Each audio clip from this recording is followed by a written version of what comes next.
with the prevailing social vision came a more non-judgmental approach to behavior, as well as multiculturalism, a de-emphasis on policing and punishments, and an emphasis on demographically based fair shares for all. So what you're talking about here is not explicitly governmental action or government programs, but the way people begin thinking about society. In the United States, you continue murder rates, rates of infection with venereal diseases, and rates of teenage pregnancies were among the social pathologies whose steep declines in the 1950s reverse and begin to get worse in the 1960s. Okay. Ideas alone, it's what people carry in their heads.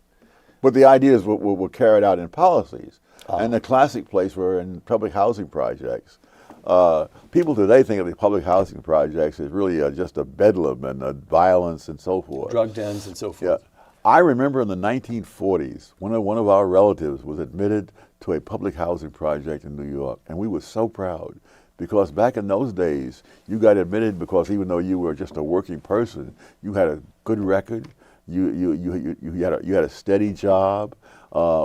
Women with fatherless children were not admitted, and so on. And so it was not just that the place was good; it was that it was an honor that he'd passed these tests to get into these places. You tell a tale of two blackouts that illustrate what's taking place here. The first blackout takes place in November 1965. I can actually remember that. We lived in upstate New York. I lived in upstate New York. And there was I can remember when we were having dinner and the lights in the house went dark and then came back up for a moment. We all looked at each other and thought, what just happened there? Well, of course, when we turned on the television, we found out what happened. Huge power outage in New York City, whereas upstate, the lights just went down and came back on. In New York City, the city went black for a whole night. Yes. And you write that night the crime rate was lower than usual, 1965. Second blackout, very similar event, takes place in July 1977, and you write again, New York City was again dark throughout the night, but now there was widespread looting and arson. Yes.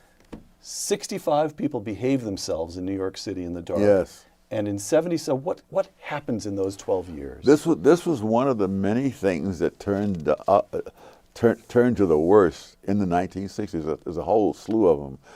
Steven Pinker has a book about international murder rates, and he said the general trend over the centuries is for the murder rate to go down, but in the 1960s the rate did a U-turn, as he put it. It went right up, and this was common across Western societies. And it is because of the same vision out there. And the vision. So I'm trying to, I guess one thing I'm trying to get at here is the extent to which. How does it work itself out? Are the cops, because of this new social vision, between 1965, people know that if they try looting or arson, the cops will come right at them? No. There's only so much the cops can do. The first line of defense is morality and the law as a statement of what the principles are. You delegitimize that, and all you've got are the police. There aren't that many police. You could double the number of policemen, and if you destroy the morality, you're not getting anywhere. So in 1965, people who'd grown up, let's see, 65, that's going to be dominated by people who'd been through, the adults in 65 remember the Depression. Yes. They remember the Second World War. Yes. They've had the experience of rebuilding the country in the 1950s, and they take for granted what we would now term traditional morality. Is that correct? Yes. You just don't steal things. Yes. You don't destroy property. Yes. So what?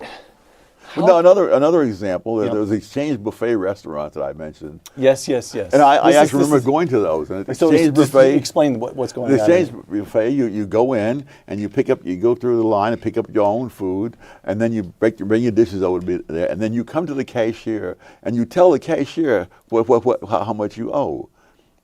And there were 70 some of these restaurants that There were a lot of them in New York. Dozens. Dozens, all right. All right, they lasted for 78 years.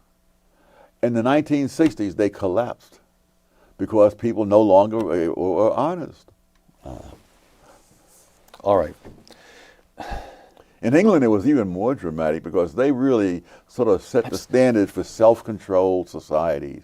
And of course, if you have a lot of self-control, you don't need a lot of government control.